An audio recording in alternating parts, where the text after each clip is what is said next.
స్తోత్రాలు తెలియపరుద్దాం. స్తోత్రం స్తోత్రం స్తోత్రం స్తోత్రం స్తోత్రం స్తోత్రం స్తోత్రం. నూతన దినమునిచ్చిన దేవునికి స్తోత్రాలు తెలియపరుద్దాం. స్తోత్రం స్తోత్రం స్తోత్రం స్తోత్రం స్తోత్రం స్తోత్రం. ప్రభు పల్లలోనికి నడిపించిన దేవునికి స్తోత్రాలు తెలియపరుద్దాం. స్తోత్రం స్తోత్రం స్తోత్రం స్తోత్రం స్తోత్రం. ఆయుష్నిచ్చి ఆరోగ్యమునిచ్చిన దేవునికి స్తోత్రాలు తెలియపరుద్దాం. స్తోత్రం స్తోత్రం స్తోత్రం స్తోత్రం స్తోత్రం. చివరిసారిగా అందరూ కూడా గళవెత్తి దేవుని స్తుతిద్దాం. మనసారా దేవుని ఆరాధన చేద్దాం. ఇది దేవుని ప్రసన్నత నిలిచి ఉన్న స్థలమని, ఈ స్థలము దేవుడు నివసించడానికి ఏర్పాటు చేసుకున్న ఆయన మందిరమని భావిద్దాం. దేవుడు మనల్ని చూస్తూ ఉన్నాడని, దేవుడు మన స్తుతి ఆరాధనను అంగీకరిస్తున్నాడని భావించి ఆయన వైపు మాత్రమే చూద్దాం. స్తోత్రమయ్యా.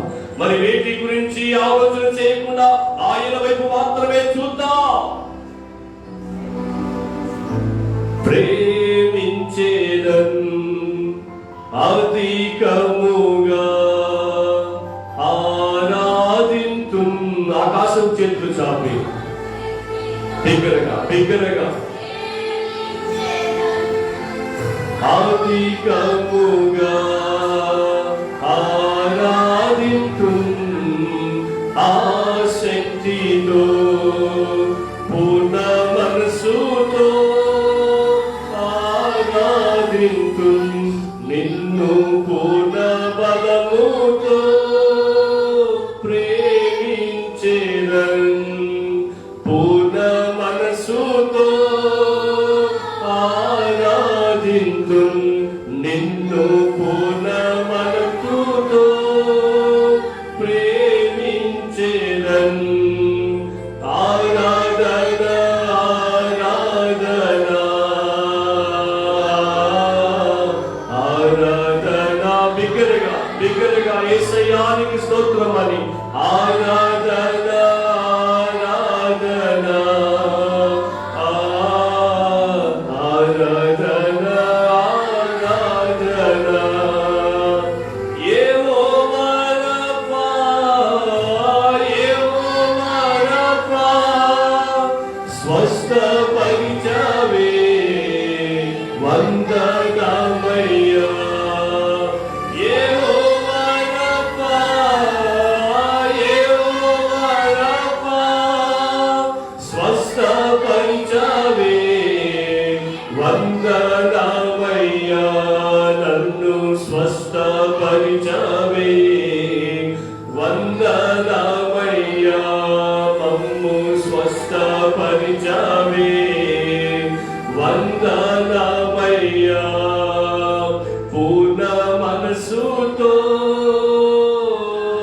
ఆరాధింతు. నిన్ను పూర్ణ బలముతో ప్రేమించేదన్. పూర్ణ మనసుతో యేసయ్యా ఆరాధింతు. నిన్ను పూర్ణ బలముతో ప్రేమించేదన్. చివరిసారిగా ఆరాధన ఆరాధన ఆరాధన ఆరాధన ఆరాధన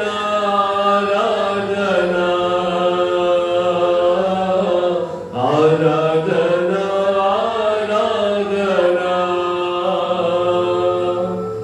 పరిశుద్ధుడు తండ్రి, దేవుడు యేసయ్యా, స్తుతులకు పాత్రుడా, స్తోత్రాలుడా, ఆరాధనకు ఏకైక యోగ్యుడా, పూజారుడా, ఈ రీతిగా మా ప్రాణనాథుడు అనే మిమ్మలను ఆరాధనకు ఏకైక యోగ్యుడవు, పూజారుడవు, స్తుతులకు పాత్రుడవు, స్తోత్రార్హుడు అనే మిమ్మలను స్తుతించుటకు, గణపరచుటకు, మహిమపరచుటకు, కీర్తించుటకు దేవా ఎన్నిక లేకపోయినా, యేసయ్యా ఏ అర్హత లేకపోయినా, యేసయ్యా ఏ యోగ్యత లేకపోయినా, ఇంటి గొప్ప ధన్యతను, ఇంటి గొప్ప స్థితిని అనుగ్రహించిన దేవానికి స్తోత్రం. పరలోకములో నిరంతరము పరిశుద్ధుడని కొని పాపులమైన మా స్తుతి ఆరాధనను అంగీకరించడానికి మా మధ్యకు దిగి వచ్చిన దేవానికి స్తోత్రమయ్యా. ఏమని నిన్ను ఆరాధించగలమయ్యా, ఏమని నిన్ను మహిమపరచగలవు ప్రభువా, ఏమని నిన్ను కీర్తించగలవు ప్రభువా. ఈ లోకంలో మేము ప్రాణాలతో బ్రతికి ఉన్నంత కాలం, ఈ లోకంలో సజీవుల లెక్కలో ఉంచబడినంత కాలం ఈ రీతిగా నిన్ను ఆరాధించే కృపను, ఈ రీతిగా నిన్ను మహిమపరిచే కృపను, ఈ రీతిగా నిన్ను ఘనపరిచే కృపను దయచేయమని ప్రార్థిస్తున్నామయ్యా. నీ వాక్యము వెల్లడి అగుడతోడనే తెలివి కలుగుతుందని మీ వాక్యం సెలవిస్తుందయ్యా. మీ వాక్యము మా పాదములకు దీపమై మా త్రోవలకు వెలుగైనది మీ యొక్క వాక్యము సెలవిస్తుంది ప్రభువా. వాక్యమయ్యుల దేవా మమ్మల్ని దర్శించమని ప్రార్థన చేస్తూ, ఎవరెవరైతే సిద్ధపాటు కలిగిన హృదయాలతో, సిద్ధపాటు కలిగిన మనసుతో నీ పాదాల చెంతకు నడిపించబడ్డారో ప్రతి బిడ్డని మీరు దర్శించమని ప్రార్థన చేస్తున్నా. ప్రతి బిడ్డతో మీరు సూటిగా స్పష్టంగా మాట్లాడాలని ప్రార్థన చేస్తూ, నిలబడిన నన్ను కూడా మీ కృపలో జ్ఞాపకం చేసుకోమని, ఇప్పుడు వచ్చిన మీ అందరితో మాట్లాడి మీ చిత్తాన్ని జరిగించమని ప్రార్థిస్తూ యేసయ్య నామములో ప్రార్థిస్తున్నాము తండ్రి. ఆమేన్, ఆమేన్, ఆమేన్. కూర్చుందాం, కూర్చుందాం. అందరూ కూడా త్వరితంగా కూర్చుందాం. అందరూ కూడా త్వరితంగా కూర్చుందాం. దయచేసి కూర్చుంటున్న దేవుని బిడ్డలు సర్దుకొని ముందుకి జరిగి కూర్చోండి. వీలైనంత వరకు మీ ముందు ఎటువంటి ఖాళీ స్థలం దయచేసి ఉంచుకోవద్దు అని మనవి చేస్తా ఉన్నాను. దేవుని యొక్క వాక్యములోనికి వెళ్ళడానికంటే ముందుగా ఈ దిన ఆరాధనకు నడిపించబడిన మిమ్ములను, మీ కుటుంబాలను దేవాది దేవుడు దీవించి ఆశీర్వదించును గాక. Praise the Lord. Hallelujah, hallelujah. అలాగనే కూడి వచ్చిన మీకు అందరికీ కూడా మన రక్షకుడైన యేసుక్రీస్తు నామములో నా హృదయపూర్వకమైన వందనాలు తెలియపరుస్తున్నాను. దేవుడు మిమ్మును, మీ కుటుంబాలను దీవించును గాక. దేవుని యొక్క వాక్యంలోనికి వెళ్ళడానికంటే ముందుగా మనం ఎలా ప్రకారం స్తుతి గీతం పాడుతూ ఉంటాం. యేసు రాజుగా వచ్చుచున్నాడు అనే స్తుతి గీతం పాడి, పల్లవి చరణం మాత్రమే పాడి దేవుడు మహిమపరచవలసిందిగా మనం చేస్తూ ఉన్నాం. పాడండి.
దేవునికి స్తోత్రం. దేవుని యొక్క వాక్యంలోకి వెళ్దాం. దేవుని యొక్క వాక్యాన్ని చదువుకుందాం.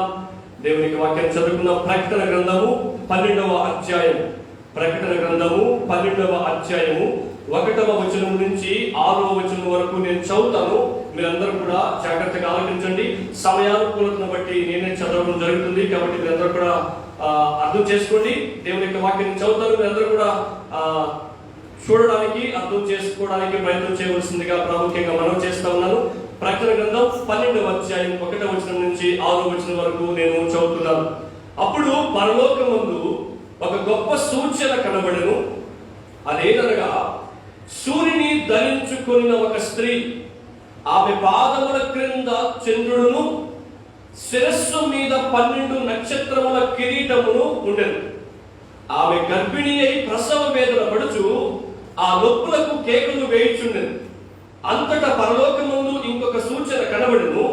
ఇదిగో ఎర్రని మహాఘట సర్పం, దానికి 7 తలలను 10 కొమ్ములను ఉండెను. దాని తలల మీద 7 కిరీటములు ఉండెను. దాని తోక ఆకాశ నక్షత్రములలో 3వ భాగమును ఈడ్చి వాటిని భూమి మీద పడవేసెను. కననయ్యున్న ఆ స్త్రీ కనగానే ఆమె శిశువును మృంగివేయవలని ఆ ఘటసర్పము స్త్రీ ఎదుట నిలుచుండెను. సమస్త జనములను ఇనుప దండముతో ఏలనయ్యున్న ఒక మగ శిశువును ఆమె కనగా, ఆమె శిశువు దేవుని యొద్దకును ఆయన సింహాసనం యొద్దకును కొనిపోబడెను. ఆ స్త్రీ అరణ్యమునకు పారిపోయెను. అచ్చట వారు 1260 దినములు 1260 దినములు 1260 దినములు ఆమెను పోషింపవలని దేవుడు ఆమెకు ఒక స్థలము సిద్ధపరిచి ఉండెను. దేవుడు తన దివ్య వాక్యము మనందరి వినికిడిలో నివసింపచేయునుగాక. దేవుని ఈ వర్తమానం ధ్యానం చేయడానికంటే ముందుగా గత వారం నేను ఏ వర్తమానాన్ని మీ ముందుకు తీసుకుని వచ్చానో జ్ఞాపకం చేసి ఈ దినం మనం నేర్చుకోబోతున్న వాక్య భాగాన్ని మీ ముందు ఉంచడానికి ప్రయత్నం చేస్తాను. మీరు ఆ యొక్క ప్రొజెక్టర్ స్క్రీన్ మీద గమనిస్తూ ఉండండి. నా మాటలు వింటూ ఉంటే మీకు స్పష్టంగా అర్థమవుతూ ఉంటాయి. గత వారం మనం ధ్యానం చేసిన మాట, క్రీస్తు విరోధి ఈ సమాజంలోనికి ప్రపంచమంతా ఒకే ఆర్థిక వ్యవస్థ ఏర్పాటు అయిన తర్వాత, ప్రపంచాన్ని క్రీస్తు విరోధి పాలించడం ప్రారంభించిన తర్వాత, నాశనకరమైన హేళి వస్తువు దేవుడు నివసించే స్థలంలో ఉంచబడిన తర్వాత తన ముద్రను, ఆ ముద్ర ఎలా ఉంటుందో ఇప్పటికీ ఎవరికి తెలియదు. ఎందుకంటే ఆ ముద్ర 7 సంవత్సరాల శ్రమల కాలం ప్రారంభమయ్యి 3.5 సంవత్సరం అయిపోయిన తర్వాత రెండవ భాగమైన 3.5 సంవత్సరం ప్రారంభములో వేయబడుతుంది. అవునా? ప్రస్తుత టెక్నాలజీని బట్టి ఆధార్ కార్డు రావడం ఏంటో మనం చూసాం. ఆధార్ కార్డు వచ్చింది కాబట్టి 666 ముద్ర ఆధార్ కార్డు అన్నాం. ఏటీఎం కార్డు వచ్చింది కాబట్టి, వీసా కార్డు వచ్చింది కాబట్టి 666 ముద్ర అన్నాం. ఆధార్ కార్డు రాకముందు, వీసా కార్డు రాకముందు, సెల్ ఫోన్ నెంబర్స్ రాకముందు, ఇంకా అనేక నెంబర్స్ రాకముందు వాటిని మనం 666 ముద్ర అని అనలేదు. 7 సంవత్సరాల శ్రమల కాలం ఎప్పటి వరకు వస్తుందో అప్పటి వరకు ఎన్ని నంబర్లు, ఎన్ని కార్డులు అయితే వస్తాయో వాటన్నిటినీ కొంతమంది క్రైస్తవ వేదాంతవేత్తలు 666 ముద్రతో పోలుస్తారు. కానీ బైబిల్ చెప్తున్న మాట, ఎన్ని వార్తలు మనం భూమి మీద వింటూ ఉన్నా మనకు ప్రామాణికం, మనకు ఆధారం, మనకు రుజువు బైబిల్. హల్లెలూయా. ఈ వాక్యం ఏం చెప్తుంది? 666 ముద్ర సంఘము భూమి మీద ఉన్నప్పుడు వేయబడుతూ, సంఘము భూమి మీద నుంచి ఎత్తబడిన తర్వాత 7 సంవత్సరాల శ్రమల కాలంలో వేయబడుతుంది. చాలా మంది ఏమన్నారంటే అది ఒక ఇంటిగ్రేటెడ్ చిప్, ఐసీ చిప్ అన్నారు. ఇక్కడ ఏమని రాయబడి ఉంది? ఐసీ ముద్ర, స్టాంప్, సీల్ కాదు. అర్థమైందా? దాని గురించి పోయిన వారం మనం స్పష్టంగా ధ్యానం చేశాం. ఆ ముద్ర ఎలా ఉంటుంది అంటే క్రీస్తు విరోధికి తెలుసు. 7 సంవత్సరాల శ్రమల కాలంలో ఆ ముద్ర వేయించుకోబోతున్న వారికి తెలుసు. ఎందుకని? ఆ రోజు ఏ టెక్నాలజీ అయితే ఈ సమాజంలో మనుగడలో ఉంటుందో ఆ టెక్నాలజీని వాడుకుని ఆ క్రీస్తు విరోధి ఆ ముద్రను తయారు చేస్తాడు. ముద్ర ఎలా ఉన్నా మనకు అనవసరం, కానీ ముద్ర వేయించుకుంటున్నామా వేయించుకోవడం లేదా అదే అవసరం. హల్లెలూయా. ఒక్క మాట చెప్పనా, ఎత్తబడే సార్వత్రిక సంఘానికి 7 సంవత్సరాల శ్రమల కాలంతో ఏ సంబంధం లేదు. ఇప్పుడు నేను ఏవైతే చెప్తా వస్తా ఉన్నానో వాటితో 1% కూడా వారికి సంబంధం లేదు. ఎందుకని? సంఘము ఎత్తబడిన తర్వాత మాత్రమే ఇవి ప్రారంభమవుతాయి కాబట్టి. రైట్? 666 ముద్రకి సంబంధించి మనం అనేకమైన రుజువులను మనం చూడగలిగాం. ఈరోజు మనము ధ్యానం చేయబోతున్న ప్రాముఖ్యమైన వాక్యం ఏంటంటే, సూర్యుని ధరించిన స్త్రీ. మీరు వాక్యం చదివారు. పద్మాస్ ద్వీపంలో ఈ వర్తమానం నేను ధ్యానం చేస్తా ఉన్నప్పుడు బాప్తిస్మం యోహానికి కనపరిచినంత దర్శనం, ప్రత్యక్షత, రెవల్యూషన్, రివీల్ చేసినంతగా బహుశా బైబిల్లో ఇంకెవరికి కూడా చేయలేదేమో. ఈ 6 వచనాలు చదివితే ఒక్క ముక్క కూడా అర్థం కావట్లేదు. అంత గొప్ప దర్శనం, అంత మర్మయుక్తమైన దర్శనం, అంత వివరణాత్మకంగా బాప్తిస్మం యోహానికి దేవుడు ఇచ్చాడంటే దేవుడిలో బాప్తిస్మం యోహాను ఎంత గొప్పగా ఎదిగాడో మనం గమనించాలి. హల్లెలూయా. ఆయన ఇచ్చిన దర్శనాన్ని నాట్ ఓన్లీ యోహాను, జాన్, ఇంకా గొప్ప గొప్ప దైవజనులు బైబిల్లో చాలా మంది ఉన్నారు. దర్శనాన్ని బాప్తిస్మం యోహానికి ప్రకటన గ్రంథం రాసిన శిష్యుడైన యోహానికి మాత్రమే కాదు, దానియేలుకు కూడా ఎంతకు ముందే ఆ దర్శనాన్ని దేవుడు ఎప్పుడో ఇచ్చేశాడు. హల్లెలూయా. నేను ఆ వాక్యాన్ని చదువుతా ఉన్నప్పుడు ఆ దానియేలు దేవుడి గొప్పతనాన్ని నేను చూడలేకపోయాను, యోహాను యొక్క గొప్పతనాన్ని చూడగలిగాను. అంటే యోహాను భక్తుడు దేవుడిలో ఎంత ఎదిగి ఉండకపోతే అంత గొప్ప దర్శనాన్ని యోహానికే ఇస్తాడు దేవుడు. హల్లెలూయా. అంత మాత్రమే కాదు, మనకు చిన్న చిన్న కళలు వచ్చినప్పుడే, చిన్న చిన్న దర్శనాలు వచ్చినప్పుడే, చిన్న చిన్న సూచనలు కనబడినప్పుడే మనకు అవి అర్థం కావట్లే, ఏం జరుగుతుంది, ఏం చెప్పాడు దేవుడని. కానీ ఎంత మర్మయుక్తమైన, ఇంత సీక్రెట్స్, భవిష్యత్తులో జరగబోతున్న రహస్యాలన్నీ కూడా ఇంత మర్మయుక్తంగా యోహానికి బయలుపరిచినప్పుడు ఆయన ఎలా అర్థం చేసుకోగలిగాడు. హల్లెలూయా. చూడండి, సూర్యుని ధరించిన స్త్రీ. ఒకసారి మీరు ఆ ఇమేజ్ ని గమనించండి. ఆ ఇమేజ్ చూస్తే మీకు కొంత వివరంగా బాగా అర్థమవుతుంది. అక్కడ చూడండి, ఒక చంద్రుడు అక్కడ ఉండడం, ఆ చంద్రుడి పైన ఒక స్త్రీ ఆ ఒళ్ళో తన బిడ్డను పట్టుకుని ఉండడం, ఆమె తల మీద కొన్ని లైట్స్, దాన్ని బైబిల్ ఏం చెప్పిందంటే నక్షత్రాలు అని చెప్పింది. అర్థమైందా? ఆ ఇమేజ్ ఎందుకు దర్శన రూపకంగా యోహానికి ఇచ్చాడు? అలాగే ఆ యొక్క ఇమేజ్ కింద ఏదో ఒక వింత జంతువు, ఎన్నో తలలు కలిగి, ఎంత పొడుగును చూడండి వాటి మేడ, ఏదేదో దాని ఎదుట నిలబడి ఏమేమో చేస్తున్నాయి. ఇది అలా చూసినప్పుడు ఏమర్థం అవుతుంది మనకు? ఏం అర్థం కాల. కానీ అర్థం చేసుకున్న యోహాను ఏం చెప్పాడంటే, నేను మళ్ళా వాక్యాలు చదువుతున్నా, మీరు చూడండి. అప్పుడు పరలోకమందు ఒక గొప్ప సూచన నాకు కనబడింది. అదేదనగా సూర్యుని ధరించుకున్న ఒక స్త్రీ, ఆమె పాదముల క్రింద చంద్రుడును, ఇప్పుడు నేనేమైతే చదువుతున్నానో ఆ ఇమేజ్ లో అన్ని ఉంటాయి, శిరస్సు మీద 12 నక్షత్రాలు కిరీటము ఉండేది. ఆమె గర్భిణి అయి ప్రసవ వేదన పడుచు నొప్పులకు కేకలు వేయుచుండెను. అంతటా పరలోకమందు ఇంకొక సూచన కనబడింది. ఒక సూచన మాత్రమే కాదు, రెండో సూచన కూడా కనబడింది. ఏంటి ఆ సూచన? రెండోది, ఇదిగో ఎర్రని మహాఘట సర్పము. ఘట సర్పం అంటే ఏంటంటాం? ఎవరిని? సముద్రం నుంచి వచ్చిన క్రూరమృగం, భూమి మీద నుంచి వచ్చిన క్రూరమృగం, సముద్రం నుంచి వచ్చిన క్రూరమృగం అబద్ధ ప్రవక్త, భూమి మీద నుంచి వచ్చిన క్రూరమృగం క్రీస్తు విరోధి. ఇప్పుడు ఘట సర్పం అని ఎవరినంటాం మనం? సాతానుని అంటాం.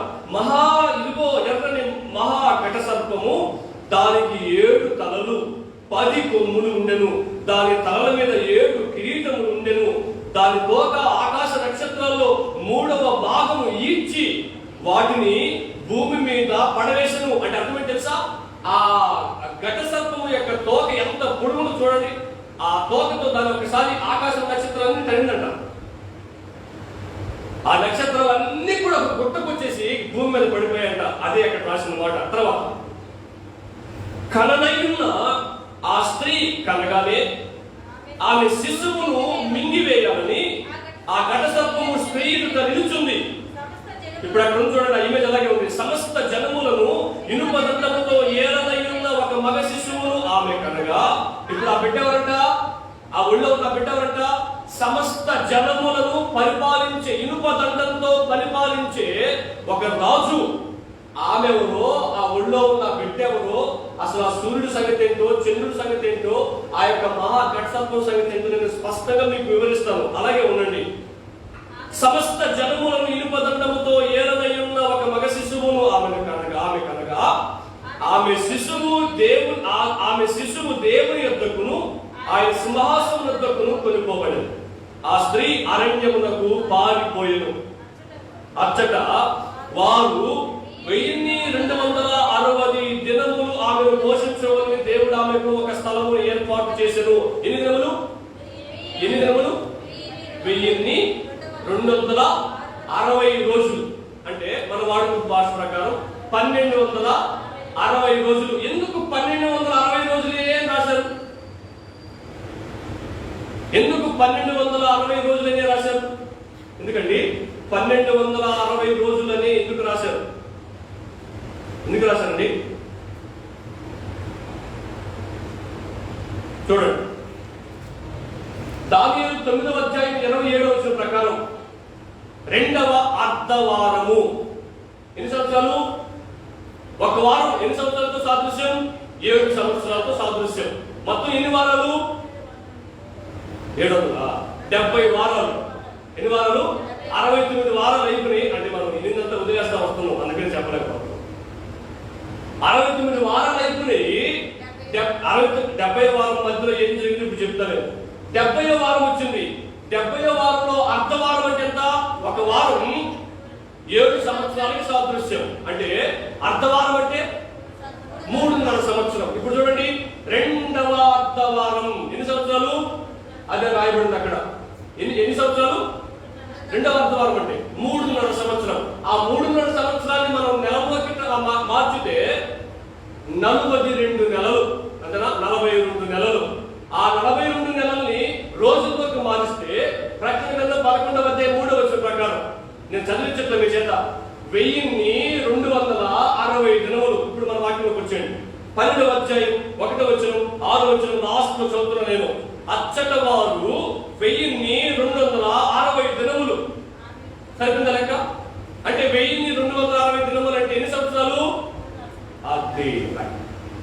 ఇప్పుడు ఆ 1260 దినాలు ఎవరిని అరణ్యంలో ఉంచబోతున్నాడంట? నేను చదువుతున్నా, చూడండి మీరే. ఆ స్త్రీ అరణ్యములకు పారిపోయెను. అచ్చట ఎచ్చట? అరణ్యంలో. Very good. అడవిలో వారు 1260 దినములు ఆమెను. ఎవరామె? స్త్రీ. ఆ స్త్రీ ఎవరు? ఇప్పుడు మనం చూద్దాం. ఇప్పుడు అరణ్యములకు పారిపోయిన ఆ స్త్రీ ఎవరు? 3.5 సంవత్సరం అరణ్యంలో ఆమె ఉండాల్సిన పరిస్థితి ఎందుకు వచ్చింది? అవన్నీ మనకు అర్థం కావాలంటే ముందు ఆమె ఎవరో మనకు అర్థం కావాలి. బైబిల్లో లేకుండా కొంతమంది ఆ స్త్రీ ఎవరు అనడాన్ని కొన్ని రకాలుగా అభిప్రాయపడ్డారు, బోధించారు, విన్నవారు కొంతమంది నమ్మారు. ఇప్పుడు ఆ స్త్రీ ఎవరు అంటే 3 రకాలైన అభిప్రాయాలు సమాజంలో ఉన్నాయి. ఆ స్త్రీ ఎవరు మీరు అనుకుంటున్నారు? చెప్పండి. ఆ స్త్రీ ఎవరు మీరు అనుకుంటున్నారు? ఇప్పుడు అక్కడ ఇమేజ్ మనం చూసాం. తప్పని ఎవరు గుర్తొస్తారు మనం? చూడండి, మరియమ్మ. ఎందుకని? వేసుకున్న సంఖ్యలు వేసుకోండి కదా. ఇప్పుడు మనకు ఇంకొక ఉదాహరణ, ఇంకొక రుజువు వస్తుంది మనకు. ఏమని? సమస్త జనములను ఇనుపదండముతో ఏలబోతున్న రాజు ఉంది కదా అక్కడ. ఓహో, మొత్తానికి ఎవరు? ఆమె కనింది కదా. సో మొత్తానికి మనకేమర్థమైంది? ఆమె మరియమ్మ అని అనుకున్నాం. అవునా? ఆ బొమ్మను చూడ, ఆ ఇమేజ్ చూడగానే. అలాగే చాలా మంది ఆ ఇమేజ్ చూసి వాక్యాన్ని తప్పుగా అర్థం చేసుకొని ఆమె మరియమ్మ అని బోధించిన వాళ్ళు, నమ్మిన వాళ్ళు చాలా మంది ఉన్నారు. కానీ ఆమె మరియమ్మ కాదో మనం చూద్దాం. రెండోదిగా ఇంకొకరు ఆ మరియమ్మ కాదో అన్నారు. మరి ఎవరయ్యా అంటే ఆమె సంఘం అన్నారు. ఎందుకని? కన్యకతో పోల్చారు కదా సంఘాన్ని. వధువు అంటే ఎవరు? పెళ్లి కూతురు, ఆడలే కదా ఆమె. కన్యక, ఆమెతో సంఘాన్ని పోల్చాడు కాబట్టి దేవుడు ఓ ఆమె మరియమ్మ కాదు, ఆమె కన్యక అన్నారు. సరే, సంఘము అన్నారు. మూడవదిగా మరి కొంతమంది ఏమైనా అభిప్రాయపడ్డారు తెలుసా? ఆమె మరియమ్మ కాదు, ఆమె సంఘం కాదు, ఆమె ఇశ్రాయేలు జాతి అన్నాడు. ఉదాహరణకి మీరు చూడండి, అసలు వాస్తవంగా ఆమె లేదు, చంద్రుడు లేడు, సూర్యుడు లేడు, ఆ జంతువు లేదు. అదేంటిది? యోహానుకు వచ్చిన దర్శనం. యోహానుకు వచ్చిన దర్శనం. దేవుడు మనతో కూడా కొన్ని సూచనలు చూపిస్తూ మాట్లాడుతుంటాడు. ఇప్పుడు మన కళలో కనిపించినవన్నీ కూడా నిజంగా ఉన్నట్ట కాదు కదా. అదే అంటున్నాడు ఇక్కడ. ఆ స్త్రీ ఇశ్రాయేలు జాతికి సాదృశ్యం, సూచన అని పోల్చారు. ఈ మూడింట్లో ఏది వాస్తవం త్వరగా చూద్దాం. దయచేసి నా చేత రెండోసారి చెప్పించుకోవద్దు. మీరు దిక్కులు చూస్తుంటే రెండోసారి అడుగుతారు. మీరు మీ ఇష్టం, నష్టపోయేది మీరే. రైట్, రెండోసారి చెప్పడానికి ప్రయత్నం చేయండి, ఎందుకంటే చాలా నేర్చుకోవాలి మనం. మొట్టమొదటి అభిప్రాయం ఏంటి? ఈ స్త్రీ తల్లి అయిన మరియా అని అన్నారు. చాలా మంది యేసుక్రీస్తు ప్రభు వారిని పక్కన పెట్టి మరియను ఆరాధించేవాడు చాలా మంది ఉన్నారు. మీకు అందరూ బాగా పరిచయమే, మీరందరూ వాడితో బాగా రిలేషన్షిప్ కలిగి ఉన్నారు. ఎందుకంటే తలనీలాలన్నీ ఇచ్చేది మీరే కదా, చీరలు పెట్టేది మీరే కదా, అవునా? భుజంతో పెట్టుకుని ఊరేగించేది మీరే కదా. మీరంటే మనం కాదు, వాక్యం వింటున్న అనేక మంది, దాన్ని ఫాలో అవుతున్న చాలా మంది. రైట్, ఈమె ఎంతవరకు తల్లి అయిన మరియా అని మనం పరిశీలన చేస్తే ఇక్కడ స్త్రీ కనెను అని రాయబడి ఉంది. ఏమని రాయబడి ఉంది?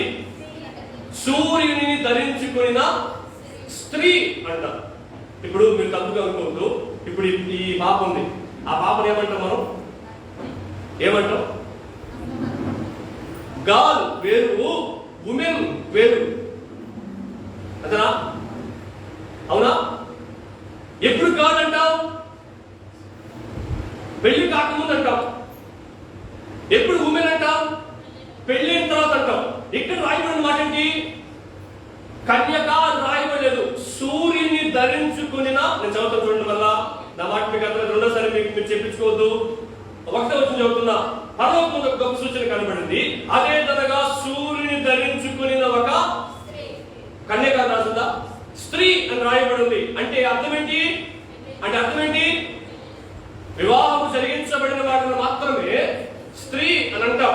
ఇక్కడ మరియమ్మకి పెళ్ళైందా? కన్యక గర్భవతి కదా, యేసుక్రీస్తు ప్రభు అనే కుమారుని కరింది. మరి ఆమెను మరియమ్మ అని ఎలా అంటాం? ఈ సూచన కాదు. ఇక్కడ రాయబడి ఉంది ఆమె హింసించబడింది అని రాయబడింది 6వ వచనంలో. మరియమ్మ హింసించబడిందా? హింసించబడలేదు. మరియమ్మ అరణ్యంలోకి వెళ్ళిందా? అడవులోకి వెళ్ళిందా? వెళ్ళలేదు. అవునా? వెళ్ళిందా? వెళ్ళలే. 1260 రోజులు అడవులో ఉందా మరియమ్మ? వెళ్ళలేదు. కాబట్టి ఈ అభిప్రాయం, ఈ మాటల ప్రకారం, వాక్యంలో ఉన్న మాటల ప్రకారం వాళ్ళ ఉద్దేశం ఏంటంటే, ఒకటే వాళ్ళ ఉద్దేశం ఏంటంటే, సమస్త జనములను ఏలబోయే దేవుడు అని రాస్తున్నారు కదా ఇక్కడ, అవునా? దారిని బట్టి ఈమె మరియమ్మ అయి ఉండొచ్చు అని అభిప్రాయపడ్డారు. కానీ వాస్తవికానికి ఆమె మరియమ్మ కాదు. ఎందుకంటే ఆమె 1260 రోజులు అరణ్యంలో లేదు, హింసించబడలేదు, ఆమె కన్యక కాదు. అక్కడ రాయబడిన మాట స్త్రీ అని రాయబడి ఉంది. సో మొత్తానికి మొట్టమొదటి అభిప్రాయం మరియమ్మ కాదు. రెండవ అభిప్రాయం ఏంటి? చెప్పండి. Right, very good. రెండవ అభిప్రాయం ఏమో అభిప్రాయపడ్డారు, ఈమె కన్యకని దేవుడు సంఘంతో పోల్చాడు కాబట్టి ఇప్పుడు ఆ స్త్రీ సంఘమై ఉండొచ్చు అని అభిప్రాయపడ్డారు. అవునా? ఉదాహరణకి ఇప్పుడు ఆ కన్యక బిడ్డని కనిందా? బిడ్డ కన్యకని కన్నాడా? ఆ స్త్రీ బిడ్డని కనిందా? బిడ్డ ఆ స్త్రీని కన్నాడా? ఇప్పుడు ఈ మాటల ప్రకారం ఏమైపోతుంది తెలుసా? ఆ స్త్రీ సంఘమే అయితే సంఘం ఎవరిని కన్నట్టు?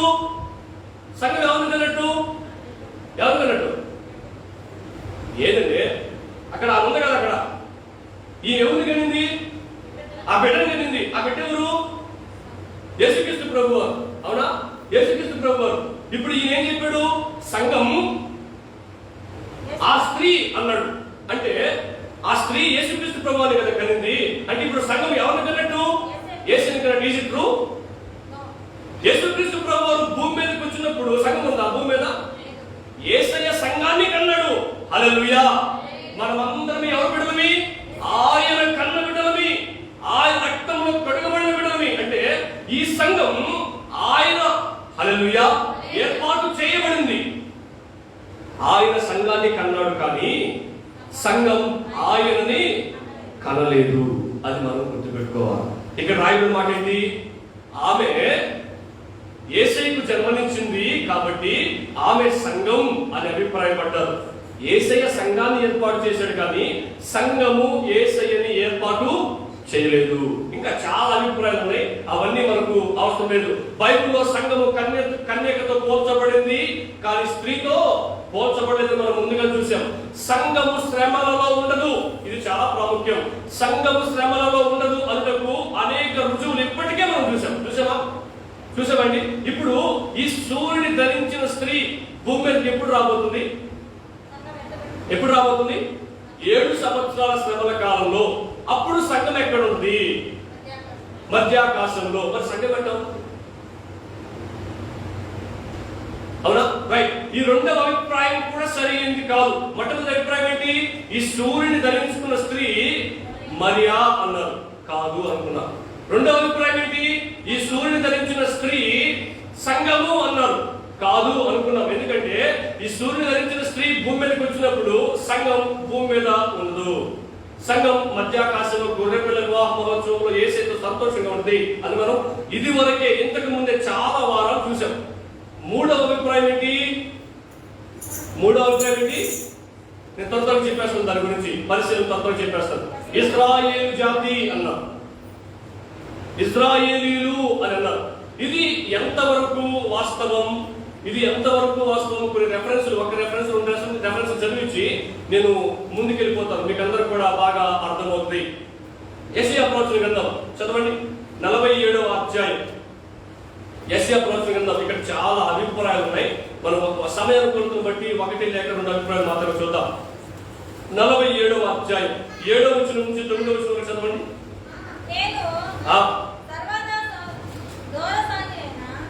నేను సర్వదా దొరసాలినై ఉండునని నీవనుకుని వీటిలో ఆలోచింపకపోతివి, వాటి ఫలమేమో మనస్సులకు తెచ్చుకోలేకపోతివి.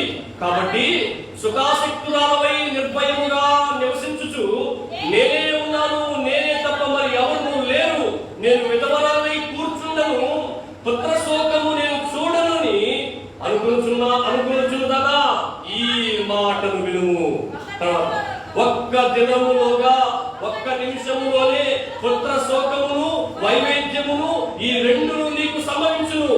నీవు అధికముగా శకునము చూచినను అత్యధికమైన కన్న పిశాచ తంత్రమును నీవు ఆధారముగా చేసుకున్నను ఆ అపాయములు నీ మీదకి సంపూర్తిగా వచ్చును.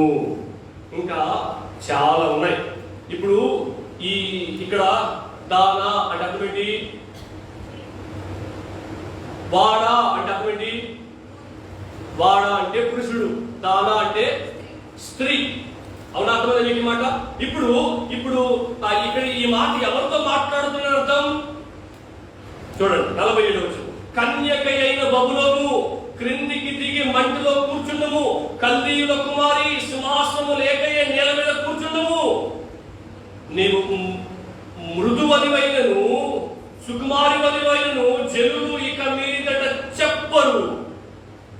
అది కూడా స్త్రీనే. ఎవరామే? ఇశ్రాయేలీయులు అని. అవునా?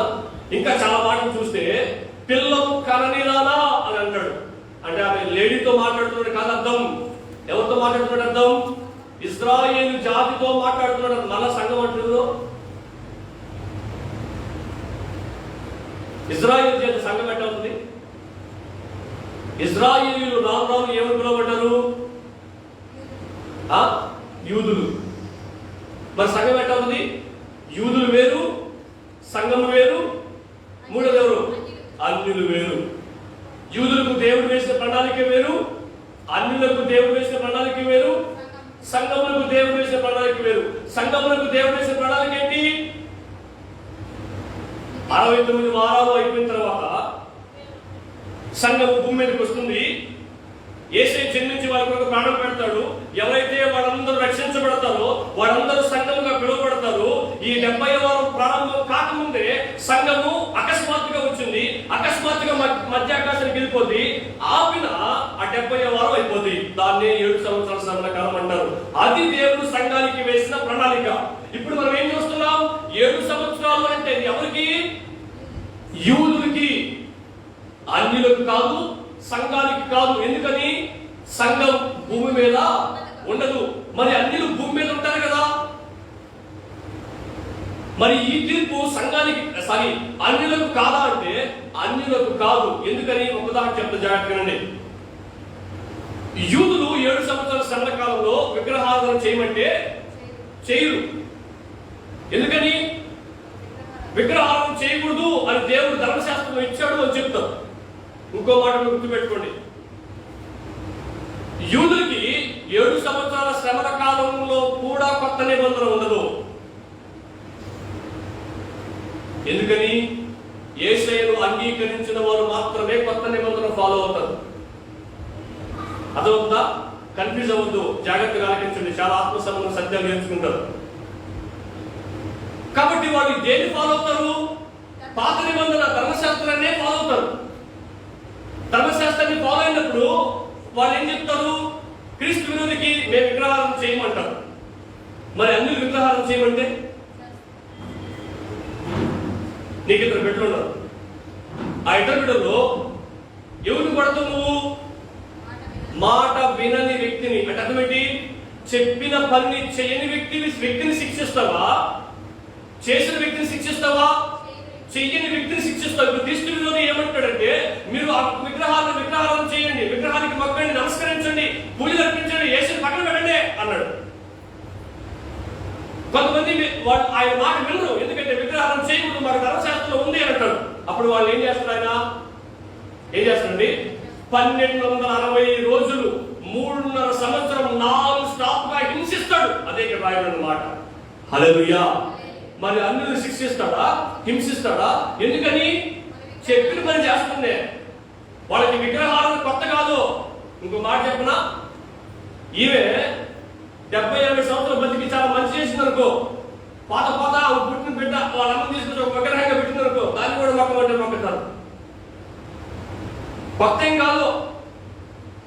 దాన్ని కూడా నా శాస్త్రాన్ని పడమంటే శాస్త్రాన్ని పడతారు, దాన్ని కూడా పూజించమంటే దాన్ని కూడా అర్పించమంటే అర్పించేస్తారు. ఒరే పోయిన జన్మలో ఉన్న ఈ కదా ఇవే అనుకోరు. మీరు చూడండి, విగ్రహారాధనలో మనం ఎవరైతే ఆరాధిస్తున్నామో వాళ్ళు అంత ముంజంలో ఏదో మనిషి రూపంలో పుట్టిన వాళ్ళే. వాళ్ళు దేవుళ్ళు, దైవాంశ సంభూతులు కాదు, వాళ్ళు పరిమితులే. రైట్, ఓకే, అది ముందుకెళ్దాం. విగ్రహాలను చేసే వాళ్ళు ఆ విగ్రహానికి మొక్కమంటే హ్యాపీగా మొక్కేస్తారు. కాబట్టి అన్ని జంతువుని క్రీస్తుని ఏమి చేయడు. మరి ఎవరిని హింసిస్తాడు? మేము మొక్కము, మేము ఆరాధన చేయకూడదు అన్న యూదుల్ని హింసిస్తాడు. రైట్, ఇప్పుడు చూడండి, ఇంకా చాలా అభిప్రాయాలు ఉన్నాయి. చూడండి, దాదాపు 11 అభిప్రాయాలు ఉన్నాయి. దేని గురించి? ఈమె ఇజ్రాయేలు జాతికి సూచన అనడాన్ని గురించి. ఇంకోటి కూడా చూపిస్తాను నేను. 9వ పాయింట్ చెప్తాను నేను. 9వ పాయింట్ చెప్తాను, మీరు చూడండి. ఇర్మియా గ్రంథం లేకపోతే యెహెజ్కేలు గ్రంథం తీయండి. యెహెజ్కేలు 29వ అధ్యాయం 3వ వచనం 4వ వచనం నేను చదువుతున్నాను చూడండి. ఐగుప్తు రాజైన ఫరో, నైలు నదిలో పండుకొని ఉన్న పెద్ద మొసలి, నేను నీకు విరోధిని. నైలు నది నాది, నేనే దాని కలుగు చేసితిని అని నీవు అనుకొనుచున్నావే.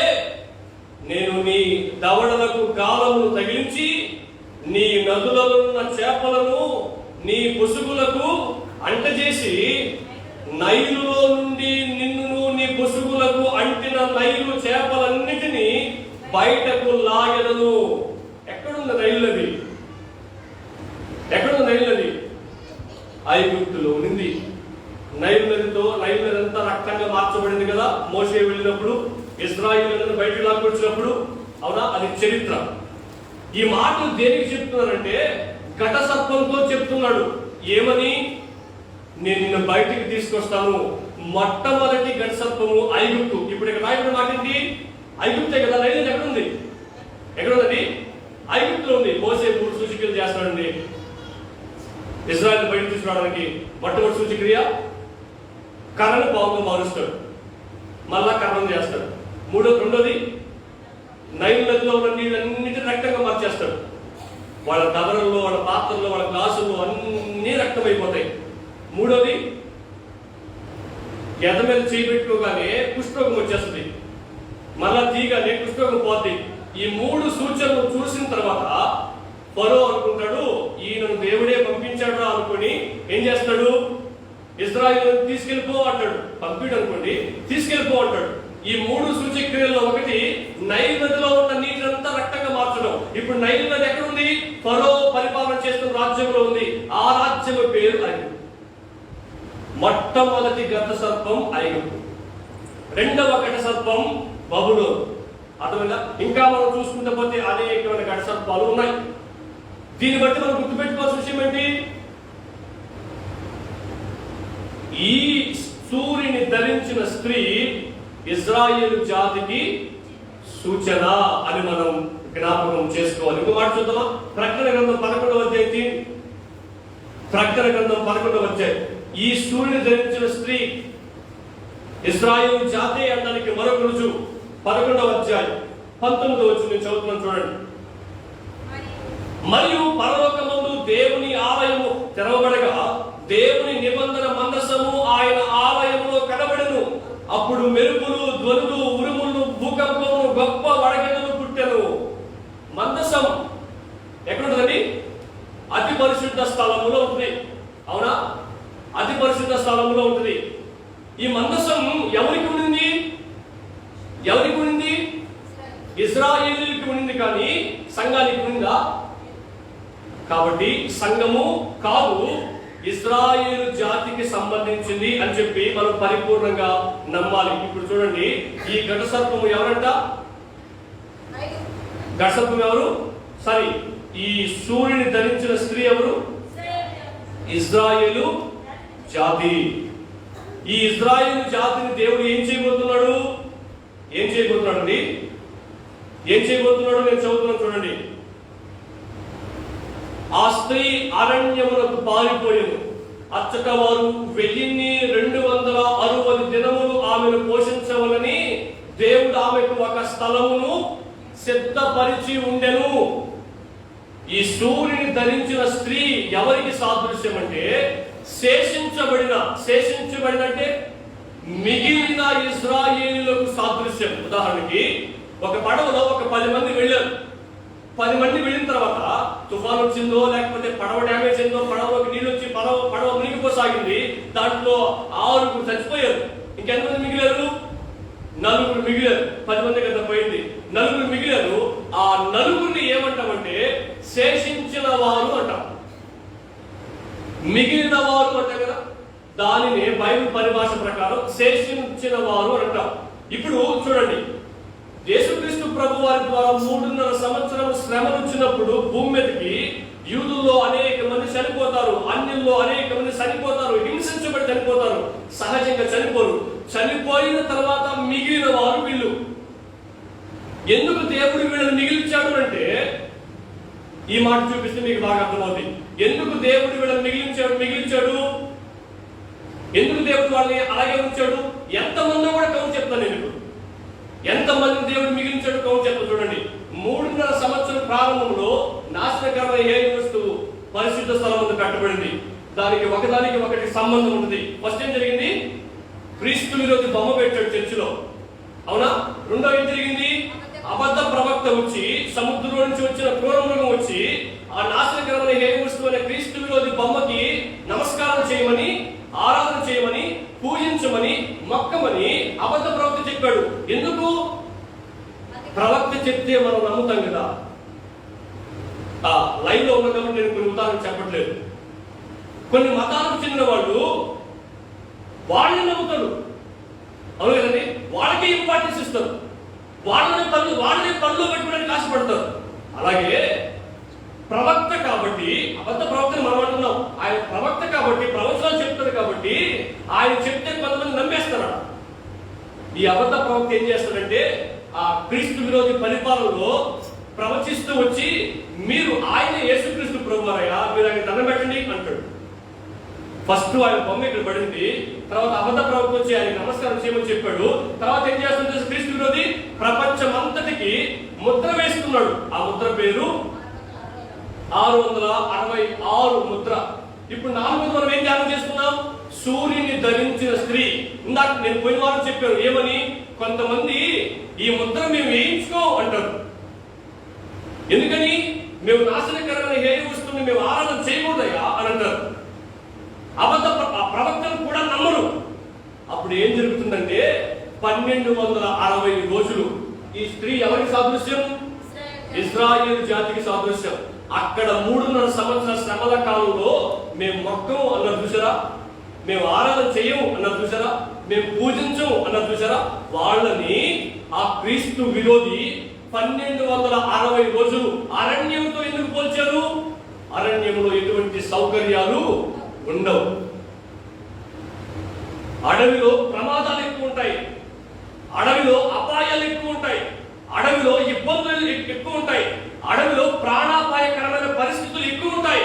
అటువంటి పరిస్థితులతో పోల్చి అరణ్యంలోకి పారిపోయింది ఈ సూర్యుని ధరించిన స్త్రీ అని చెప్పాడు. ఇశ్రాయేలు జాతి అరణ్యంలోకి పారిపోయిన తర్వాత ఎందుకు పారిపోవాలా? ఏడుంటే ఆ క్రీస్తు విరోధిని ఆరాధన చేయాలి కదా, ఏడుంటే ఆ క్రీస్తు విరోధి ముద్ర వేయించుకోవాలి కదా, నొసటి మీద కానీ కుడి చేతి మీద కానీ. వేయించుకోకపోతే అన్నం దొరకదు, వేయించుకుంటే నరకానికి పోతాం. ముందు నుయ్యి వెనక్కు పోయి పరిస్థితి. అదవున్న 7 సంవత్సరాల శ్రమల కాలంలో దేవుడు విడిచిపెట్టబడిన వాడిని బంతాట ఆడుకోబోతున్నాడు. సాతానుడు కాదు, దేవుడే. అర్థమవుతుంది మీకు మాట? ఊర్లో ఉండలేరు, ఊర్లో ఉంటే కూరగాయలు కొనుక్కోవాలా, భోజన పదార్థాలు కొనుక్కోవాలంటే ముద్ర వేయించుకోవాలా, ముద్ర వేయించుకుంటే నరకానికి పోతాం, ముద్ర వేయించుకుంటే క్రీస్తు వేడిని అంగీకరించిన వాళ్ళు అవుతాం. మేము విగ్రహారం చేయకూడదు.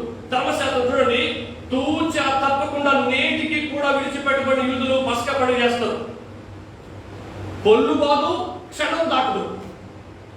అంత పక్కగా, అంత నిష్ఠంగా మనం మడి అంటున్నారు, అంత పక్కగా చేస్తారు వాళ్ళు. ఇప్పుడు విగ్రహారం చేయమంటే ఎంత ఘోరం, అస్సలు ఒప్పుకోరు. ఉంటావా, మొక్కతావా, ముద్రించుకుంటావా, చస్తావా అంటాడు క్రీస్తు విరోధి. అప్పుడు ఏం చేస్తాడు? పారిపోతాడు. పారిపోయిన తర్వాత ఏం జరుగుతుంది తెలుసా? దేవుడు 1260 రోజులు వాళ్ళని భద్రపరచబోతున్నాడు. లాస్ట్ లో రాయబడిన మాట తెలుసా? దేవుడు ఆమెకు, ఎవరమే? దేవుడు ఇశ్రాయేలు జాతిని సిద్ధపరచబోతున్నాడు. దేనికి సిద్ధపరచబోతున్నాడు? 1260 సంవత్సరాలు దేవుడే వాళ్ళకి భోజనం పెడతాడు. పోషించవలని, ఆమెను పోషించవలని దేవుడు వాళ్ళకి ఒక ప్రత్యేకమైన స్థలాన్ని ఇవ్వబోతున్నాడు. ఎందుకు ఆ స్థలం? మనం ఏం చూసాం? విడవబడిన వాళ్ళందరూ చచ్చిపోతారయ్యా, ఇంకెవరు పరలోకానికి పోరు అని అనుకున్నాం కదా మనం. సంఘం ఎత్తబడిపోయిన తర్వాత ఇంకెవరు పరలోకానికి పోరు. నన్ను చాలా మంది క్వశ్చన్ అడిగారు, ఆ లైవ్ లో చూసిన వాళ్ళు కానీ, అలాగే మన సంఘంలో వాళ్ళు కానీ కొంతమంది కొన్ని క్వశ్చన్ అడిగారు. మరలా ఆ ప్రశ్న నేను గుర్తు చేస్తున్నా. ఏంటి ఆ ప్రశ్న తెలుసా? ఒకవేళ ఎత్తబడే సంఘంలో ఉండకుండా విడవబడితే మా పరిస్థితి ఏంటి అని అడిగారు. మా పరిస్థితి ఏంటి అని అడిగారు. చూడండి, ఈ 70వ వారం, ఈ 7 సంవత్సరాల శ్రమల కాలం సంఘానికి కాదు, అన్యులకి కాదు, ఓన్లీ యూదులకు మాత్రమే.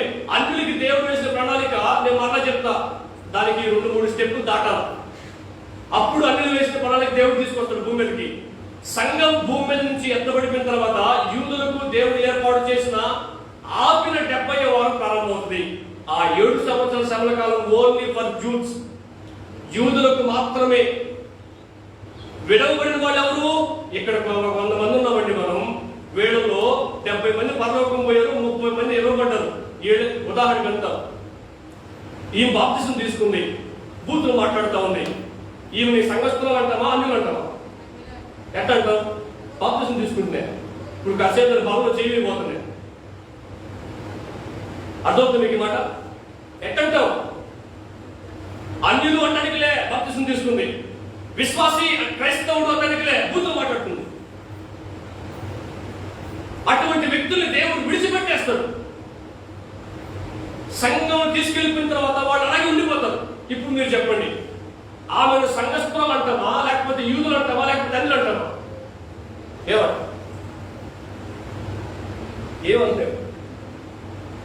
ఏమనలేవు. ఎందుకని లేవు?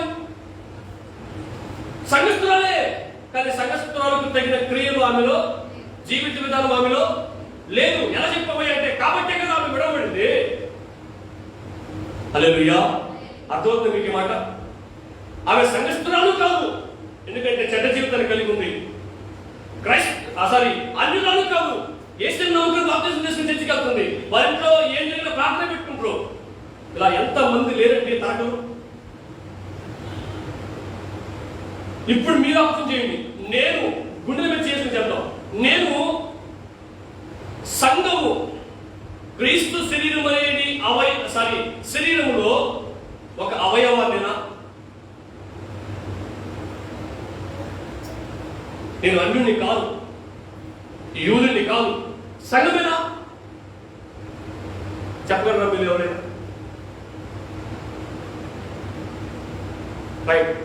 ఈ 70వ వారం ఇది మీ వ్యక్తిగత పరిశీలనకి వదిలేస్తున్నాను, సందర్భాన్ని బట్టి చెప్పాను. 70వ వారం ప్రారంభమైన తర్వాత యూదులకు మాత్రమే ఇది వర్తిస్తుంది, కానీ సంఘానికి వర్తించదు. ఎందుకంటే సంఘం భూమి మీద ఉండదు కాబట్టి. ఇప్పుడు నేను చాలాసార్లు చెప్పిన మాట కాబట్టి మీరే మిమ్మల్ని ప్రశ్నించుకోండి. ముందుకెళ్ళిపోతాం మనం. రైట్. వీళ్ళందరినీ దేవుడు ఎందుకు ప్రత్యేకపరిచాడు? వీళ్ళందరికీ దేవుడు 1260 రోజులు అంటే 3.5 సంవత్సరం కేటాయించి వీళ్ళెందుకు సపరేట్ చేశాడు? వీళ్ళెందుకు దేవుడు భద్రపరిచాడు? గుర్తుపెట్టుకోండి, 7 సంవత్సరాల శ్రమల కాలంలో శ్రమలకు అప్పగించింది దేవుడే. అంటే ఏమర్థం? చెయ్యి విడిచిపెట్టేసింది దేవుడే. మళ్ళీ ఇప్పుడు ఏం చేస్తున్నాడు? చెయ్యి పట్టేసుకుంటున్నాడు, దగ్గరికి తీసేసుకుంటున్నాడు, సెక్యూరిటీని ఏర్పాటు చేస్తున్నాడు. అక్కడ ఏం రాయబడి తెలుసా మాట? అక్కడ మనం చూసాం ముందు వాక్యంలో. నేను మళ్ళా మాట చదువుతున్నా చూడండి. దేవుడు ఆమెకు ఒక స్థలము సిద్ధపరిచి ఉండెను. అంటే అటువంటి దేవుడే ఏర్పాటు చేశాడు. ఇక వాళ్ళ మీదకి ఎవరు వచ్చినా ఎవరు కాపాడుతాడు? వాళ్ళని దేవుడే కాపాడుతాడు. ఇంకెవరు వాళ్ళని ఏం చేయడానికి లేదు. రైట్. 1260 రోజులు ఈ శేషించబడిన యూదులు, మార్పు చెందిన యూదులు, రియలైజ్ అయిన యూదులు, ఈయన యేసు ప్రభు కాదురా, క్రీస్తు విరోధురా అని గుర్తెరిగిన యూదులు ఒకప్పుడు 2021 సంవత్సరాల క్రితం మరియమ్మ గర్భంలో ఒకరు భూమి మీదకి వచ్చారు. వారిని మనం సిలువేసి చంపేసాం కదా, ఆయనేనా యేసయ్య అని అంటారు. ఈయన యేసే కాదురా, ఇంతకాలం మనం యేసే కోసం ఎదురు చూస్తా ఉన్నాం. ఈయన యేసే అనుకున్నాం. చర్చి కట్టించాడు కాబట్టి, బలులు పెంచుకోవడం చెప్పాడు కాబట్టి, ఇప్పుడేమో ఆయన బొమ్మను పెట్టి విగ్రహారం చేయమంటున్నాడు. కాబట్టి ఈయన కాదురా యేసయ్య. ఆనాడు కన్యక అయిన మరియమ్మ కడుపులో పుట్టిన వాడే యేసుక్రీస్తు ప్రభు వారు. ఆయన రియలైజ్ అవుతారు. అంటే ఎలా ఉంటుంది తెలుసా? ఇది చేతులు కాలిపోయాయి, జరగవలసిన నష్టం అంతా జరిగిపోయింది, భూమి మీదకి రావాల్సిన సంఘం రానే వచ్చింది, యేసుక్రీస్తు ప్రభు వారు ప్రాణం పెట్టాడు, సంఘం సిద్ధపడిపోయింది, సంఘం వెళ్ళిపోను కూడా వెళ్ళిపోయింది. అప్పటి వరకు మనోడు కలుగలరా? మీరు ఈ ఉదాహరణ మీ ముందు ఇస్తాను. మీరు చర్చికి వచ్చి 70 సంవత్సరాలు అవుతుండొచ్చు, 50 సంవత్సరాలు అవుతుండొచ్చు, 30 సంవత్సరాలు అవుతుండొచ్చు, 10 లేక సంవత్సరం అవుతుండొచ్చు. నీ కళ్ళ ముందే పుడతారు, నీ కళ్ళ ముందే ఎదుగుతారు, నీ కళ్ళ ముందే యేసు గురించి తెలుసుకుంటారు, నీ కళ్ళ ముందే ప్రార్థన చేస్తుంటారు, నీ కళ్ళ ముందే పాట పాడుతుంటారు, నీ కళ్ళ ముందే ఆరాధన చేస్తుంటారు, నీ కళ్ళ ముందే చచ్చిపోయిన పాట పరలోకి వెళ్ళిపోతుంటారు. నువ్వు మాత్రం అట్టే ఉంటావు. చాలా మంది తల్లిదండ్రులు కడుపును పుట్టిన బిడ్డల చేత యేసు గురించి చెప్పించుకుని దౌర్భాగ్య స్థితిలోకి వెళ్ళిపోతారంటే. చర్చికి వెళ్తున్నావు కదమ్మా, ఎలా అర్థం చెప్తావు నువ్వు అని బిడ్డలు చెప్తారు తల్లిదండ్రులకి. నువ్వు మాత్రం అలాగే ఉంటావు. వీళ్ళు కూడా అలాగే ఉన్నారు. అలాంటి మనకంటే యేసయ్య గురించిన అవగాహన వాడికే ఎక్కువ. హల్లెలూయా. ఎందుకంటే 39 పుస్తకాలు మనకు కాదు, వాళ్ళకి. అయినా దేవుని ప్రణాళికలు, దేవుని ఎన్నికలు మనం ఉంటాం. దేవునికి మహిమ కలుగును గాక. దేవుడు ఇచ్చిన అవకాశం వృధా చేసుకోవద్దు. ఇప్పుడు ప్రస్తుతానికి సంఘకాలం ఉంది. ఎప్పుడు సంఘకాలం ముగించబడ్డదో తెలియదు. కాబట్టి నేడే సమయం ఉన్నప్పుడు సిద్ధపడిపోదాం. ఆ 7 శ్రమల కాలంలో వాళ్ళకి అర్థమవుతుంది. వాళ్ళ మనోనేతలు తెరవబడతాయి. ఎవరు క్రీస్తు విరోధి, ఎవరు క్రీస్తు, ఎవరు యేసయ్య, ఎవరు యేసయ్య కాదు, ఏది వాస్తవం అని క్లియర్ గా అర్థమైపోతుంది. అర్థమైపోయిన తర్వాత వాళ్ళు రియలైజ్ అయిపోతారు, రే మనం చాలా తప్పు చేసాము రా అంటారు. ఎన్నో సార్లు దేశాన్ని బాధ పెట్టేవారు అంటారు. దినమంతా యేసయ్య చేయి చాపుతున్నా, యేసయ్య చేయిని చూడకుండా, యేసయ్య ప్రేమను చూడకుండా, యేసయ్య కృపను చూడకుండా ఇష్టానుసారంగా జీవించేవారని బాధపడతారు, రొమ్మును బాదుకుంటారు. అప్పుడు యేసయ్య ఏం చేస్తారు తెలుసా? చూడండి, యేసయ్య ప్రేమ ఎంత గొప్పదో. హల్లెలూయా. అటువంటి పరిస్థితుల్లో కూడా దేవుడు వాళ్ళకి అవకాశం ఇవ్వడం మాట. ఎవరు యూదులకి, మన కాదు, అది గుర్తుపెట్టుకోండి. మనం సంఘస్థులమి, విడవబడిన సంఘస్థుల కథ మరిగిపోవడం ఉంది. అర్థమైందా? ఇది యూదుల సంగతి. విడవబడిన యూదులు రియలైజ్ అయిన తర్వాత, మార్పు పొందిన తర్వాత దేవుడు వెంటనే తన ప్రేమను కనపరుస్తూ 1260 రోజులు, మిగతా 3.5 సంవత్సరం అంటే క్రీస్తు విరోధి ఏం చేయబోతున్నాడు? మాట వినల వారిని హింసించి చంపేయబోతున్నాడు. వెంటనే ఏసీ కన్విషన్ ఏం చేశాడు తెలుసా? 1260 రోజులు వీళ్ళని భద్రపరచబోతున్నాడు. తర్వాత ఏం జరిగింది తెలుసా? మహాశ్రమల కాలపు పరిస్థితులు భూమి మీదకి రాబోతున్నారు. దేవునికి మహిమ కలుగును గాక. ఈ వాక్యం నేను చదువుతాను చూడండి. మహాశ్రమ కాల పరిస్థితులు, ప్రకటన గ్రంథం 7వ అధ్యాయం, ప్రకటన గ్రంథం 7వ అధ్యాయం 1వ వచనం నుంచి 8వ వచనం వరకు నేను చదువుతాను. తొందరగా చూడండి మీరు. అటు తర్వాత భూమి యొక్క 4 దిక్కుల్లో 4 దేవదూతలు నిలుచుండి, భూమి మీదనైనను, సముద్రం మీదనైనను, ఏ చెట్టు మీదనైనను గాలి వీచుకున్నట్లు భూమి యొక్క 4 దిక్కుల వాయువులను పట్టుకొని ఉండగా చూసితిని. మరియు సజీవుడకు దేవుని ముద్ర గల వేరొక దూత సూర్యోదయ దిశ నుండి పైకి వచ్చుట చూసితిని.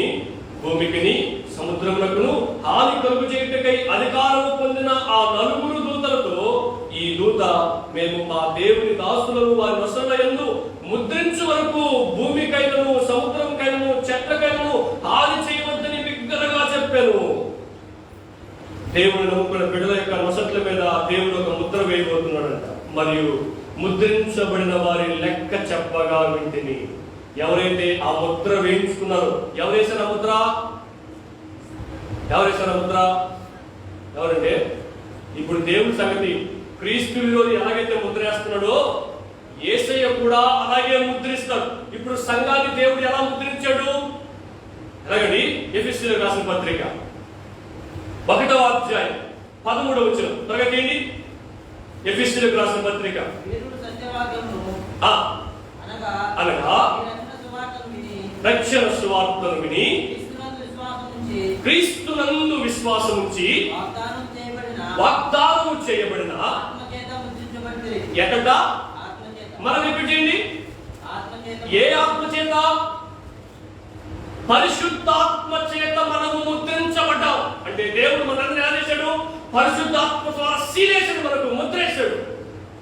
అలాగే 7 సంవత్సరాల శ్రమల కాలంలో విడవబడిన శేషించిన యూదులకు కూడా దేవుడు ముద్ర వేయబోతున్నాడు. రైట్, తర్వాత చదువుతున్నారు. మరలా 7వ అధ్యాయం వచ్చింది. ప్రకటన గ్రంథం 7వ అధ్యాయం వచ్చింది. 4వ వచనం నేను చదువుతున్నాను. మరియు ముద్రింపబడిన వారి లెక్క చెప్పగా ఉన్నారు. ఏసీ లెక్క కూడా చెప్పాడు ఆయనకి. ఎవరికి? యోహానికి. ఇశ్రాయేలు గోత్రములన్నిటిలో ముద్రింపబడిన వారు 144,000 మంది. ఎంత? 144,000 మంది. ఎలా చెప్పావయ్యా ఈ లెక్క అంటే? ఎన్ని గోత్రాలు అని కిందే రాయబడి అన్నమాట. యూదా గోత్రంలో ముద్రించబడిన వాడు 12,000 మంది. రూబేను గోత్రంలో ముద్రించబడిన వాడు 12,000 మంది. ఇంకా అన్ని గోత్రాలు తీసుకుంటూ వస్తే 12,000 వస్తూనే ఉంటుంది. ఇప్పుడు లెక్కాల్సింది ఏంటంటే 12,000 ఇంటూ 12,000 లెక్కేయండి. పోంది 12,000 ఇంటూ 12 144గా ఇట్లా లెక్కేసినట్టు మీరు. 12 ఇంటూ 12 144. ఎంతనా? 12,000 ఇంటూ 12. మీరు వడ్డీలకి 100కి ఎన్ని రూపాయలు, నెలకి ఎంత లెక్కేసి 7 చేస్తారు కదా మీరు. ఈయనం ఎంత, కూలి ఎంత, ఎన్ని ఎకరాలు వేసాము, ఎంత రావాలా, 7 చెప్తారు కదా. ఇది చెప్పడానికి 144. ఇప్పుడు నేను చదువుతున్నా వల్ల మరియు ముద్రించబడిన వారి లెక్క చెప్పగా వింటిని. ఇశ్రాయేలు గోత్రములన్నిటిలో ముద్రించబడిన వారు 144,000 మంది. అంటే అర్థమేంటి? గోత్రానికి ఎంతమంది? 12 కలిపేస్తున్నారు అసలులో. గోత్రానికి ఎంతమంది? 12,000 మంది. హల్లెలూయా. అర్థం మీకు మాట. గోత్రానికి 12,000 మంది. ఎన్ని గోత్రాలు? 12,000 ఇంటూ 12 గోత్రాలకి 12,000 మంది లెక్కను తీసుకుంటాడు. గోత్రానికి 12,000 మంది లెక్కను తీసుకుంటాడు. 12 గోత్రాలకు కలిపి 1,44,000 మందిని తీసుకుంటాడు. ఇప్పుడు ఆ 1260 దినాలలో 1260 దినాలలో శేషించబడిన యూదులు ఎంతమంది అంట? 1,44,000 మంది. రైట్, మీకు అందరికి కూడా స్పష్టంగా అర్థమైంది. ఒకసారి నేను యవనస్తునిగా ఉన్నప్పుడు నాకు అర్థం కాదు. నలుగురికి సువార్త సభలకు వెళ్ళాను. మేము నలుగురులోనే సువార్త సభలకు వెళ్తే ప్రకటన గ్రంథం మీద వర్తమానం చెప్పారు. నాకు అసలు ఏం అర్థం కాలేదు. ఒక్క మాట బాగా గుర్తుండిపోయింది. ఇప్పటికి కూడా ఈ వర్తమానం ధ్యానం చేస్తున్నప్పుడు నాకు అది గుర్తొచ్చేసింది. ఏమో తెలుసా? పరలోకంకి వెళ్ళేది 1,44,000 మంది చెప్పారు. పరలోకంకి వెళ్ళేది 1,44,000 మంది కదా. ఆయన ఎంత తెలివైన మహానుభావుడు తెలుసా? ఆ సేవకుడు పరలోకం పొడుగు, పరలోకం ఎడలపు, పరలోకం ఎత్తు, పరలోకంలో ఎన్ని లైట్లు వేసి ఉంటాయి, ఆ లైట్లు ఏ కంపెనీ అన్న చెప్పాలి, ఆ లైట్లు ఏ కంపెనీ ఆయన చెప్పినాడు. ఆయన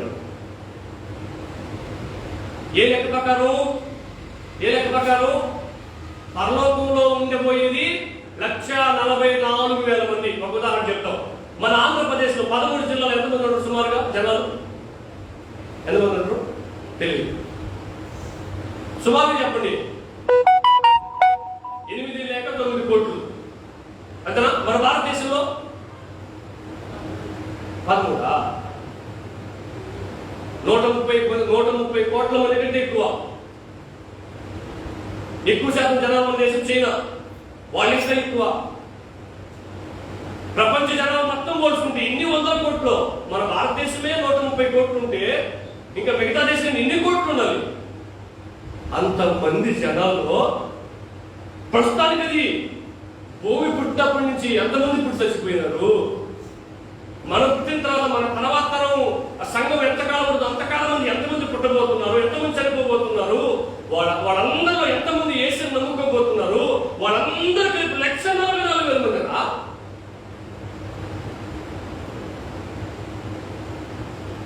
నాకు నిన్న అర్థమైంది ఆ రోజు నేను ఏమి విన్నాను. ఆ వాక్యం విన్న వారందరూ కూడా గొప్పలో కాలేసిన వాళ్ళే. వాళ్ళు నేను కూడా ఉన్నా. నాకు ఆ ఒక్క పాయింట్ గుర్తుంది. ఈ మిగతా ఏం చెప్పి నాకు గుర్తులేదు. పరలోకంలో అడుగు పెట్టబోయే ఎంతమంది అంట? 1,44,000 మందిని బోధించిన వాళ్ళు చాలా మంది ఉన్నారు. కానీ 1,44,000 మంది ఎవరండి? ఎవరు 1,44,000 మంది ఎవరండి? వీళ్ళు ఇజ్రాయిల్ జాతి అండి, యూదులండి. యేసుని నమ్ముకుని అరే మేము క్రీస్తు నమ్మకూడదా, మేము యేసు ప్రభు నమ్మడానికి ముందు ఆయనేనా యేసు ప్రభు అని చెప్పి నమ్మి మార్పు పొంది యేసు వైపు చూస్తున్న వాళ్ళని దేవుడు 1260 రోజులు భద్రపరుస్తాడు. చూసే ఒక స్థలంలో వాళ్ళే యూదులైన యేసయ్యను విశ్వసించిన యూదులు 1,44,000 మంది. సంఘము కాదు. వీళ్ళు చెప్పిన లెక్క ప్రకారం అయితే 1,44,000 మంది వాళ్ళే యూదులే పరలోకంకి వెళ్తే మనం అడగపోయేదే. మనకు ఇంకో పరలోకం ఉందా? వాక్యం అలా చెప్పట్లేదు. పరలోకంలో ప్రవేశించే వాళ్ళు 1,44,000 మంది కాదు. దీని అర్థం యేసు ప్రభు గురించి 7 సంవత్సరాల శ్రమల కాలంలో గుర్తించి రియలైజ్ అయిన వాళ్ళు 1,44,000 మంది. ఎందుకని? ఆడ వాక్యంలో రాయబడి ఉంది కాబట్టి వాళ్ళు అలా అర్థం చేసుకున్నారు. కానీ మనము మరొక రకంగా అర్థం చేసుకున్నాం దేవుని యొక్క మహాత్ముని బట్టి. హల్లెలూయా. రైట్. ఇంకొక అభిప్రాయం ఉంది, ఇంకొక దురాలోచన ఉంది. దాని గురించి నేను చెప్పేసి ముగించడానికి ప్రయత్నం చేస్తాను. కొంతమంది అభిప్రాయం ఏంటంటే ఈ వాక్య భాగం ప్రకారం తెస్సలోనికీయులకు రాసిన మొదటి పత్రిక తీయండి, 2వ పత్రిక 2వ అధ్యాయం 7వ వచనం. ఈ వాక్యం మనం చాలా సార్లు చదివాం.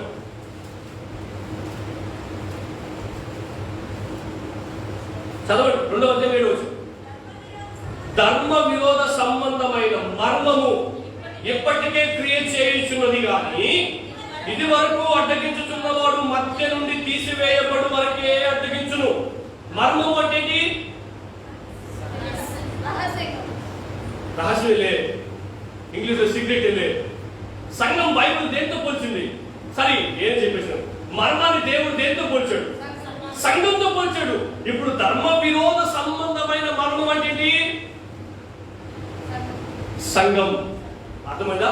ఈ మాటను బట్టి కొంతమంది ఏమంటారంటే, సంఘం భూమి మీద ఉన్నప్పుడు ఎవరు క్రియ చేస్తున్నారు? పరిశుద్ధాత్ముడు క్రియ చేస్తున్నాడు. యేసయ్య భూమి మీద నుంచి వెళ్ళిపోయేటప్పుడు ఏమన్నాడు? నేను మిమ్మల్ని అనాథాలు విడిచిపెట్టను, మిమ్మల్ని కంట్రోల్ చేయను, మరలా మీ కాడికి వస్తాను నేను. అప్పటి వరకు మీ మధ్య ఎవరు ఉంటారు? ఎవరుంటారండి? ఆదరణకర్త, ఆయనే పరిశుద్ధాత్ముడు. హల్లెలూయా. పరిశుద్ధాత్ముడు ఇప్పుడు సంఘకాలంలో భూమి మీద ఉన్నాడు. అందుకనే మనుషులుగా జీవిస్తున్నారు. అందుకనే కఠిన హృదయాలు కలిగిన వాళ్ళు మెత్తమైన హృదయాలుగా మార్చబడుతున్నారు. బందిపోట్లు, మోసగాళ్ళు, దొంగలు, నరహంతకులు, ఇంకా చాలా మంది చెడ్డ జీవితాన్ని జీవిస్తున్న వాళ్ళందరూ కూడా యేసుని నమ్ముకోవడానికి కారణం ఒకటే, పరిశుద్ధాత్మ దేవుడు. మనం అందరము యేసుని నమ్ముకోవడానికి కారణం ఒకటే, పరిశుద్ధాత్మ దేవుడు. అర్థం మాట.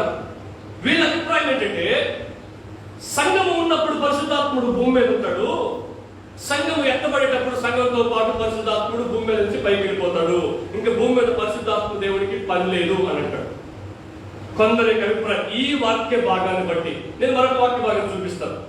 139వ సంకీర్తన, 139వ సంకీర్తన 7వ వచనం చదవండి.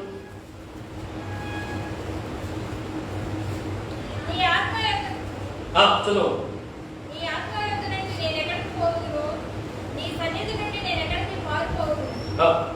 నేను ఆకాశముకు ఎక్కినను నీవు అక్కడనే ఉన్నావు, నేను పాతాళమందు పట్టుకొనినను నీవు అక్కడనే ఉన్నావు, నేను ఏకువ రెక్కలు కట్టుకొని సముద్ర దిగంతములలో నివసించినను అక్కడను నీ చేయి నన్ను నడిపించును, నీ కుడి చేయి నన్ను పట్టుకొనును, అంధకారము నన్ను మరుగు చేయును, నాకు కలుగు వెలుగు రాత్రి వరకు ఉండును అని నేను అనుకునే ఎడల చీకటైనను నీకు చీకటి కాకపోవును. ఒక నిమిషం తల్లి, అలా చదువుకుంటూ కిందకు వచ్చేస్తే నేను ఆఖరి వచ్చిన మనకు కావాల్సిన నేను చదివేస్తాను, ఎందుకంటే మనకు సమయం లేదు. 16వ వచనం చదువుతాను చూడండి.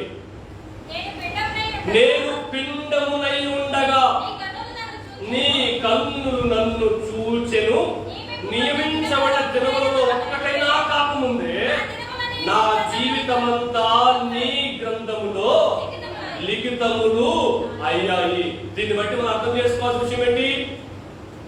నీ ఆత్మయుద్ధం నుంచి నేను ఎక్కడికి పారిపోతాను అంటే, తల్లి గర్భములో మనం పిండముగా రూపింపబడక ముందే పరిశుద్ధాత్మ దేవుడు భూమి మీద ఉన్నాడు. మరొక ఉదాహరణ చెప్తాను.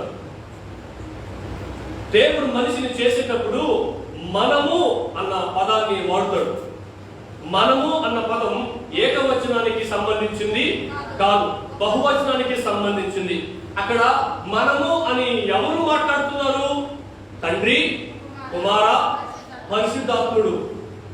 దేవుడు మనిషిని చేసేటప్పుడు సంఘం భూమి మీద ఉందా? లేదు. సంఘము భూమి మీదకి రాకముందే పరిశుద్ధాత్ముడు భూమి మీద ఉన్నాడు. భూమికి పునాదులు వేయబడక ముందే పరిశుద్ధాత్ముడు ఉన్నాడు. అందుకని అంటాం ఆయన ఉన్నవాడు. హల్లెలూయా. వీళ్ళు ఏం చెప్పారు? ఆ యొక్క తెస్సలోనిక పత్రికలో రాయబడిన మాటను బట్టి సంఘం భూమి మీద నుంచి వెళ్ళిపోయేటప్పుడే పరిశుద్ధాత్ముడు కూడా సంఘంతో పాటు వెళ్ళిపోతాడు, పరిశుద్ధాత్ముడు డ్యూటీ అయిపోయింది అని అన్నారు.